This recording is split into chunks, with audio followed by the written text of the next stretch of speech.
श्री शिवाय नमस्तुभ्यम, हर हर महादेव, जय महाकाल। कैसे हैं आप सभी लोग? देखिए, आप सभी को पता है कि आज है 16 जुलाई 2025 का दिन और आज के दिन पड़ रहा है श्रावण मास के महीने में पड़ने वाला बुधवार का दिन, जिस दिन रात्रि के समय आप सभी लोगों को अपने घर पर ये 2 दीपक रिद्धि सिद्धि नाम के जलाने होते हैं। गुरुदेव ने कहा कि जब आपके घर में धन संपदा को लेकर के समस्याएं हो, सुख ना हो, शांति ना हो, क्लेश बहुत ज्यादा मच रहा हो, घर की खुशियों को किसी की नजर लग गई है, कोई विशेष मनोकामना, कोई हृदय की बात आपकी अधूरी है, तो इस श्रावण मास में पड़ने वाले बुधवार के दिन का ये रिद्धि सिद्धि दीपक आज की रात्रि लगाना बिल्कुल भी मत भूलना।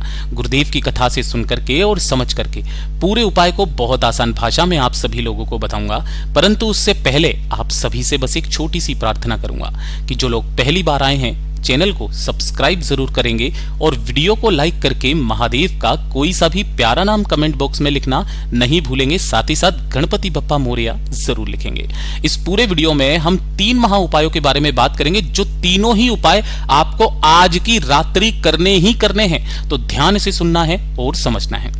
सबसे पहले बात करते हैं पहले वाले उपाय की। देखिए, पहला वाला जो उपाय पूज्य गुरुजी ने कहा कि श्रावण मास के महीने में पड़ने वाले बुधवार के दिन की रात्रि आप सभी लोगों को करना क्या है, परिवार के किसी भी एक सदस्य को, जब आपके घर में बिल्कुल भी सुख ना हो, आपको लगे कि आपके परिवार की खुशियों को किसी की नजर ना लगे या फिर नजर लग गई है, बेवजह कोई ना कोई क्लेश, कोई ना कोई दुख, कोई ना कोई कष्ट आपके परिवार में बना हुआ रहता है, बीमारियों ने घर बनाया हुआ है ना, घर में संपदा की कमी है, वैभव की कमी है, घर में किसी की उन्नति, किसी की तरक्की नहीं हो रही है, परिवार की सत्ता में अगर आपके कमी आ रखी है, तो आपको आज की रात्रि ये रिद्धि सिद्धि का दीपक लगाना बिल्कुल भी नहीं भूलना है। गुरुदेव ने कहा आपको 2 दीपक तैयार करने हैं। अब दोनों दीपक, अगर आपके पास में दीपक नहीं है तो जो आटा है आपके घर में, गेहूं का आटा, गुरुदेव ने कहा उसी गेहूं के आटे के 2 दीपक आपको बना लेने हैं। यहां पर जो रिद्धि सिद्धि नाम के दीपक जलते हैं ना, तो उसके अंदर जो बाती लगाई जाती है, हमेशा ध्यान में दीजिएगा, लंबी बाती के दीपक का प्रमाण है महाराज। कौन सी बाती? लंबी बाती का दीपक आपको बनाना है और इसके अंदर ही आपको घी भरना है। केवल आपको इस तरीके से 2 दीपक तैयार करने हैं, एक रिद्धि और एक सिद्धि के नाम से, ठीक है। एक चुटकी ही लेनी होगी आपको हल्दी। इस चीज का विशेष करके ध्यान रखना, ये जो हल्दी होती है आपके घर में संपदा और वैभव की वृद्धि करती है। पिसी हुई हल्दी आपको ले लेनी है और थोड़ा सा गंगा जल आपको ले लेना है। अगर गंगा जल नहीं है तो स्वच्छ जल आप काम में ले सकते हैं। रात्रि का जो समय होता है, उस रात्रि के समय पर कितनी बजे, जो गुरुदेव ने कहा 9:15 पर, है ना, इस वाले काम को आपको करना है। आपके घर में जहां पर भी माता तुलसी जी विराजित है, तुलसी जी का गमला है, उस तुलसी जी के गमले के पास में जाकर के सबसे पहले आपको स्वच्छ जल से वहां की जो जगह है उसे अच्छे से आपको धुल लेना है, साफ कर लेना है। और साफ करने के पश्चात जो आपने हल्दी ली है, उसी हल्दी से आपको तुलसी जी के दोनों ओर एक स्वस्तिक का निर्माण करना है। एक स्वस्तिक इस तरफ में, एक स्वस्तिक इस तरफ में, हल्दी का स्वस्तिक का निर्माण करना है। इस चीज का विशेष करके ध्यान रखना। और हल्दी के स्वस्तिक का निर्माण करने के पश्चात एक जो दीपक आपने लिया है रिद्धि के नाम से, किधर की तरफ में, एक साइड में, उसी स्वस्तिक के ऊपर किस तरीके से, ध्यान दीजिएगा, इस बत्ती का जो मुख रहेगा वो रहेगा उत्तर दिशा की तरफ में, ठीक है। और जो दूसरा दीपक होगा, उस दूसरे दीपक को सिद्धि के नाम से भगवान गणेश जी का स्मरण करते हुए उस दीपक की भी बाती का मुख आपको किधर की तरफ में रखना है, विशेष रूप से ध्यान दीजिएगा, उत्तर दिशा की तरफ में ही रखना है। 2 मिनट वहां पर बैठ करके भगवान गणेश जी से रिद्धि सिद्धि से कामना करके, जो व्यक्ति बुधवार के दिन, श्रावण मास में पड़ने वाले बुधवार के दिन ये 2 दीपक अपने घर में जला देता है, तो उसके घर में महाराज कभी भी संपदा की कमी नहीं होती, कभी वैभव की कमी नहीं होती, वो परिवार हमेशा उन्नति करता रहता है। पूज्य गुरु जी का बहुत अद्भुत और अचूक उपाय है, जरूर कीजिएगा। और ये जो दूसरे नंबर का उपाय है ना, ये खास करके धन की समस्या को लेकर के है, कि अगर आपके जीवन में धन की समस्या चल रही है, पैसा नहीं आ रहा या फिर घाटा होता चला जा रहा है, कोई पैसा लेकर के भाग गया है, कोई कर्ज है आपका वो चुकता नहीं हो रहा है, घर में धन की आवक सी आपके घर में रुक गई है ना, धन को लेकर के समस्याएं हैं, पैसा नहीं आ रहा है, तो आज की रात्रि आपको इस वाले उपाय को करना ही करना है। विशेष रूप से ध्यान से सुनना, एक खाली पात्र लेना है, एक छोटी सी कटोरी ले लीजिएगा, कोई दिक्कत नहीं है। इसी कटोरी के अंदर आपको सबसे पहले 21 गेहूं के दाने, कितने? 21 गेहूं के दाने, वो भी कैसे होने चाहिए? आखा, टूटा हुआ एक भी दाना ना हो, है ना। आखा 21 गेहूं के दाने आपको लेना है। एक बेलपत्र आपको लेना है, शिवलिंग पर चढ़ा हुआ बेलपत्र है अगर आपके पास में तो बहुत अच्छी बात है। एक बेलपत्र आपको लेना है और साथ ही साथ आपको लक्ष्मी के तौर पर चाहे 1 रुपए का, चाहे 2 का, चाहे 5 का, चाहे 10 का एक सिक्का लेना है।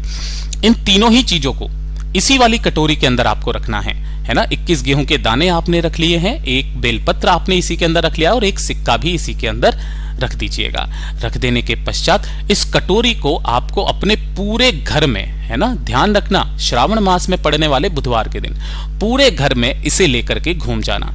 और घूम जाने के पश्चात आपके घर में जहां पर भी पानी पीने का स्थान होता है, परिंदा होता है, विशेष रूप से ध्यान से सुनिएगा, पानी पीने का स्थान परिंदा अगर ये नहीं है आपके घर में तो आरओ सिस्टम लगा होगा, उस आरओ सिस्टम के पास में उस कटोरी को श्रावण मास के बुधवार के दिन पूरी रात्रि भर आपको इसे यहां पर रखे रहने देना है।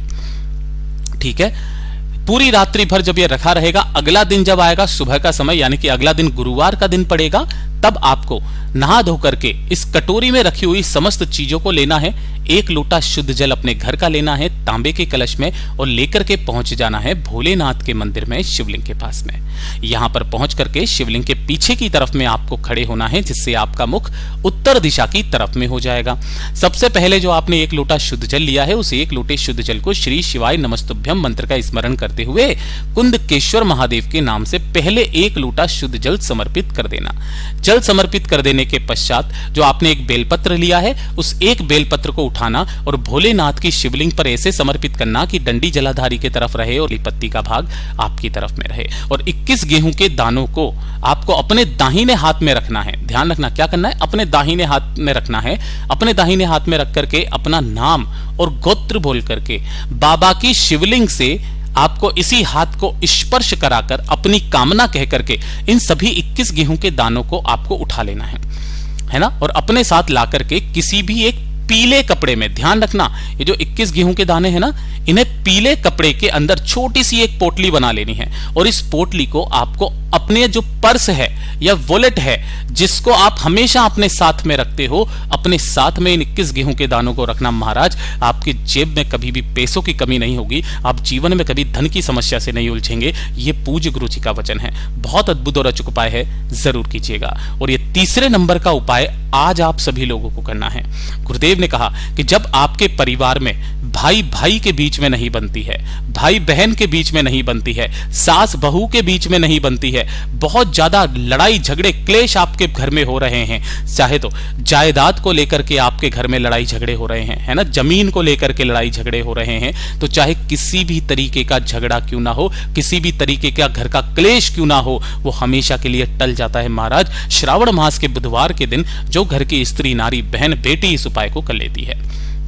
करना कैसे होगा? आपको लेना होगा मात्र 2 बूंद के बराबर का घी, ठीक है, लेकिन विशेष रूप से ध्यान रखना कि ये जो घी होना चाहिए ये किसका होना है? गाय का घी, ठीक है, चाहे 2 बूंद ही आप लो। और 1 लोटा शुद्ध जल अपने घर का लेना है तांबे के कलश में। इन सभी को लेकर के अगर आपके घर में कोई शिवलिंग विराजित है आप वहां पर भी कर सकते हो, ठीक है, और अगर शिवलिंग नहीं है तो आपके आसपास जो भी महादेव जी का मंदिर है वहां पर आपको पहुंच जाना है। शिवलिंग के पीछे की तरफ आपको आसन लगा करके बैठ जाना है, जिससे आपका मुख उत्तर दिशा की तरफ में हो जाएगा।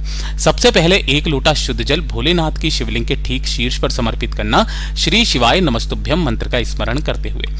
संपूर्ण जल समर्पित हो जाने के पश्चात अपने दाहिने हाथ की जो ये 3 उंगलियां होती है ना, बीच की 3 उंगलियां, अंगूठा और छोटी वाली उंगली को छोड़ करके इन तीनों उंगलियों पर आपको थोड़ा थोड़ा सा क्या लगाना है? जो घी लेकर के आए हो आप गाय का, वो गाय का घी लगाना है। और इन्हीं तीनों उंगलियों को शिवलिंग का विशेष स्थान होता है जहां से शिवलिंग जुड़ा हुआ रहता है, माता रानी का ये जो हस्त कमल होता है कटी भाग, ठीक है, इस कटी भाग के चारों तरफ आपको उन तीनों उंगलियों से क्या करना है? तीनों उंगलियों को फेर देना है। इस तरीके से आपको लेपन करना है तीनों उंगलियों से। तीनों उंगलियों से लेपन करने के पश्चात बाबा से विनती और कामना करके, महादेव जी से अनुमोदन करके कि मेरे घर में किसी तरीके का महाराज कोई लड़ाई झगड़ा क्लेश ना रहे, ऐसी कामना करके आपको घर की तरफ आना है। लेकिन ध्यान रखना आपको इन तीनों उंगलियों को धोना नहीं है, ठीक है ना। जैसे ही आप अपने घर पर पहुंचोगे तो घर का जो आपका मुख्य दरवाजा है, उस मुख्य दरवाजे के ऊपर आपको क्या कर देना है, इन्हीं तीनों उंगलियों को इस तरीके से फेर देना है ना। फेर दे करके बाबा से विनती कामना करना। गुरुदेव ने कहा कि जिस घर में ये त्रिपुंड लग जाता है महाराज, उस घर के लड़ाई झगड़े क्लेश उसी समय से समाप्त हो जाते हैं। पूज्य गुरु जी के सभी उपाय बहुत ही ज्यादा खास और अद्भुत है, जरूर कीजिएगा। वीडियो पसंद आए तो लाइक करना, चैनल को सब्सक्राइब जरूर कीजिएगा। मैं आपसे मिलता हूं अगले वीडियो में, तब तक के लिए ओम नमः शिवाय, हर हर महादेव, जय महाकाल, जय शिव शंकर, श्री शिवाय नमस्तुभ्यम।